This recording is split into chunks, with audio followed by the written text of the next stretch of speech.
अपराध की दुनिया में एक ऐसा नाम मुख्तार अंसारी, जिसे पूरा पूर्वांचल दहल जाता था, जिसे पूरा पूर्वांचल घबराया करता था। कर्फ्यू में भी गाड़ी पर बैठकर हथियार लहराने का काम मुख्तार अंसारी ने कभी मऊ में किया था, लेकिन उसे नहीं पता था कि ऐसे वो मौत की नींद सो जाएगा। हालांकि मुख्तार अंसारी ने मरने से पहले कोर्ट में अर्जी दायर की थी, प्रार्थना पत्र दिया था। उसमें उसने आरोप लगाया था कि उसे जहर दिया जा रहा है, यानी स्लो पॉइजन, धीरे धीरे जहर दिया जा रहा और उसकी मौत हो सकती है, ऐसी उसने संभावना जताई थी। इसलिए जब मुख्तार अंसारी की मौत हुई और मौत होने के बाद उसका पोस्टमार्टम हुआ, तो पोस्टमार्टम के बाद उसके विसरा को सुरक्षित रख लिया गया है।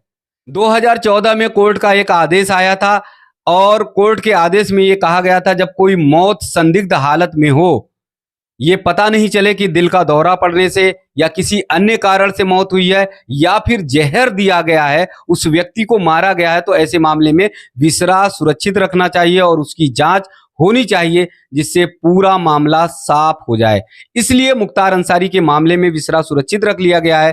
15 दिन के अंदर इसकी जांच होगी और उसके बाद हो सकता है कि पता चले। विसरा जांच में लीवर, किडनी, अन्य चीजों की, यानी शरीर के कुछ अंगों की जांच होती है और उसके बाद परीक्षण के लिए भेजा जाता है। उसके बाद पता चल पाता है कि किस कारण से मौत हुई थी। हालांकि जिस तरह से पहले ही आशंका मुख्तार अंसारी ने जता दी थी, उसके बाद उसके परिवार के लोग भी भयभीत थे, घबराए हुए थे और वो भी बार बार सवाल उठा रहे थे कि हो सकता है कि मुख्तार अंसारी को जेल में जहर दिया गया है और उसकी मौत जहर देने से हुई है। लेकिन जिस तरह से मुख्तार अंसारी की कई दिनों से तबीयत खराब थी, हॉस्पिटल में उसे एडमिट किया गया था, 14 घंटे वो हॉस्पिटल में रहा और उसके बाद फिर जब उसकी तबीयत कुछ ठीक हुई, दोबारा जेल में लाया गया। लेकिन 28 मार्च को फिर एक बार मुख्तार अंसारी की तबीयत खराब हो गई, वो बेहोश हो गया। बेहोश होने के बाद उसे मेडिकल कॉलेज में भर्ती कराया गया। डॉक्टरों की टीम ने पूरी जांच की, लेकिन बताया गया कि उससे पहले उसकी मौत हो गई थी और उसके बाद उसके परिजनों को और तमाम लोगों को सूचना दे दी गई।